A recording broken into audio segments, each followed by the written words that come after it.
ಒಂದು ಕಡೆ ತಮಿಳುನಾಡಿಗೆ ನೀರು ಹರಿಸ್ತಿರ್ತಕ್ಕಂಥ ಸರ್ಕಾರ, ಮತ್ತೊಂದು ಕಡೆ KRS ಡ್ಯಾಮ್ನಲ್ಲಿ ನೀರಿನ ಮಟ್ಟ ಇಳಿಕೆ ಕಾಣ್ತಾ ಇದೆ. KRSಗೆ ಈಗ ಒಳಹರಿವು ತಗ್ಗಿದೆ, ಹೊರಹರಿವು ಹೆಚ್ಚಾಗಿದೆ. ತಮಿಳುನಾಡಿಗೆ ನೀರು ಬಿಡುಗಡೆ ಹಿನ್ನೆಲೆಯಲ್ಲಿ ನೀರಿನ ಮಟ್ಟ ಇಳಿಕೆ ಕಂಡಿದೆ. ವಿರೋಧದ ನಡುವೆಯೂ ತಮಿಳುನಾಡಿಗೆ ನಿತ್ಯ ನೀರು ಬಿಡುಗಡೆ ಆಗ್ತಾ ಇದೆ.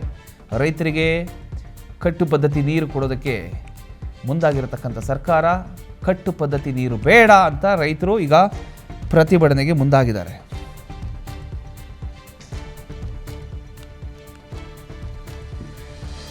ಅಷ್ಟಕ್ಕೂ KRS ಸಾಮರ್ಥ್ಯವನ್ನ ನಾವು ನೋಡೋದಾದ್ರೆ ಗರಿಷ್ಠ ಮಟ್ಟ 124.80 ಅಡಿ ಇದೆ.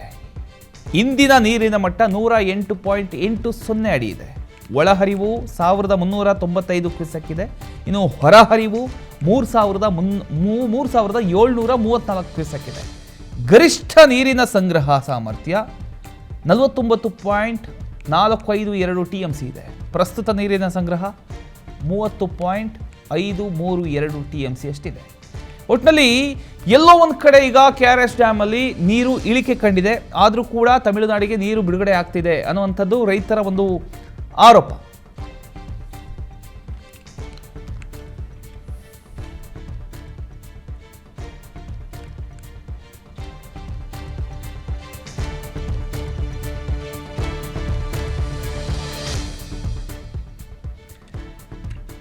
ಈಗ ತಮಿಳುನಾಡಿಗೆ ನೀರು ಹರಿಸ್ತಾ ಇರತಕ್ಕಂಥ ವಿಚಾರಕ್ಕೆ ಸಂಬಂಧಪಟ್ಟ ಹಾಗೆ ಈಗ ರೈತರು ಈಗ ಆಕ್ರೋಶ ವ್ಯಕ್ತಪಡಿಸ್ತಾ ಇದ್ದಾರೆ.